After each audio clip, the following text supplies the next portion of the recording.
Maglalaro po tayo ng larong Pinoy na kung saan ito po dating kinahiligan ng mga kabataan, ang larong sipa. So ang gagawin natin ay ang first step na DIY na sipa. Kung saan pwede ka nang hindi bumili, may materials lang na gagamitin para makabuo ng sipa. At ang next process natin ay ang paglalaro ng sipa. So ngayon po guys, gagawa po tayo ng sipa na larong Pinoy. So sa paggagawa ng sipa, kailangan ng mga materyales. Una na po dito ang tansan, kahit ano pong tansan, tingga, istro na buhol-buhol, tapos pamukpok, kahit martilyo, kahit ano. Sa paggagawa ang step by step ay kailangan muna tansan, siyan po muna dito, tapos patungan po ng tingga para po diyan, ilaline up nyo muna. Pag na line up na po, ayos na po yung line up. Sabay pupukuin niyo po sa gilid.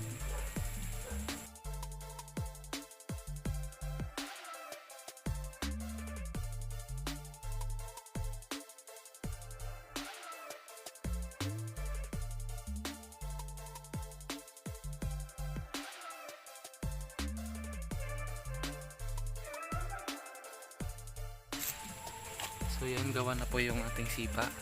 Ganyan na po ang itsura niya. So ngayon naman ay magpaparemy naman ng sipa ang bawat isa.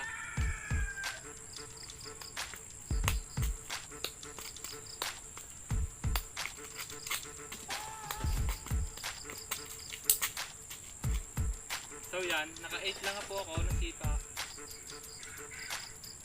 So once na natapos sa lahat ng bawat isang sumipa, ngayon naman bibilangin nila kung ilan naman ang score na nasipa nila. Kung sino po yung pinakamababa na nasipa, siya po yung magiging taya. Naman magsimula na ang laro. Sa paglalaro dapat may rule. Meron limahan, meron tatluhan. So ngayon ang gagawin ko lang naman ay tatluhan para hindi masyadong ano. So ngayon magsimula na ako.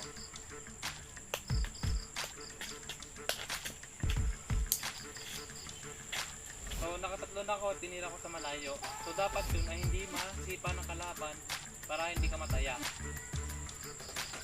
So ngayon naman, kunwari ako po yung taya or yung. So ngayon naman, ang dapat ang role ko ay sasamputin ko yung sipa ng kalaban.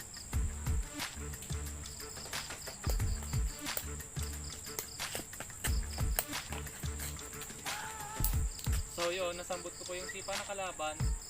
Then ako naman po yung papalit player, tapos siya naman po yung magiging taya. Pero maaari kang hindi mataya kung mabubuhay ka ng iyong kakampi kapag kinompleto nila ang sipa. So that's it. Dito na po magtatapos ang video. Ganun na po ang paglalaro ng sipa. Thank you for watching.